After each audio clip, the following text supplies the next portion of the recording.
Tao anaty baoritra mifono tsara no nahitany ekipany polisy pirenena ireto zanatsokatra misy raiky amby 7 ireto tany akaiky ny seranam-piaramanidina Tolanaro. Tsy fantatra kosa ny olona nitondra io entana io raha ny fanazavana ka nampiantso avy hatrany ny sampandrarahany tontolo iainana sy ny fampandrosoana maharitra ny avy ao amin'ny polisy pirenena. Taorian'ny fanarahana ny fepetra mifandraika amin'izany dia nandray ny andraikiny avy ao amin'ny sampandraraha-paritry ny tontolo iainana ka namerina ireto zanatsokatra ireto any amin'ny ivotoerana Piay ny fiarovana ny sokatra na ny TCC any amin'ny distrika ny Tsiombe.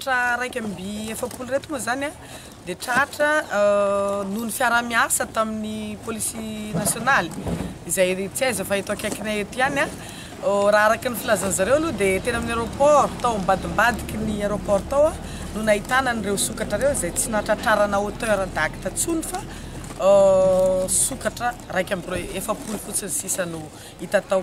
Dia rehefa nahitan'izay tranga zay zareo dia niantso anay nentin' zareo tany amin'ny brôle izy dia natsony zareo zahay nanao restitution an'ilay sokatra.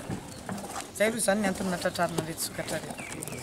Ny procédure manaraka aloha zany araka an'izay tenenina zay fa vita ny restitution au niveau anay avy ana polisy pirenena zany makaty aminay dia anjaranay indray no transféré an'ireo sokatra reo makany amin'ny centre Piay anazy na efa misy moa zay TSA zay dia averina any amin'ny TSA ny Tsiombe reo sokatra reo satria zareo manana le centre atao hoe TCC zay miahy an'ireo sokatra reo eran'ny Madagasikara. Na sokatra avy ana Tamatave na avy ana Dego na avy aiza dia ao amin'zareo daholo ny centre.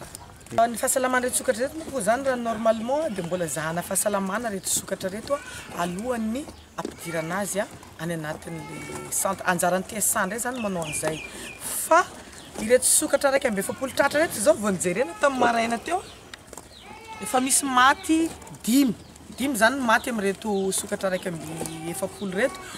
Dikan'izay 9 ihany zany no mety verina velona any anatin'le raha. Ny alohany namerena ireto zanatsokatra ireto ho any Tsiombe dia 5 no maty ary 9 kosa no velona soamantsara teo am-piaingana.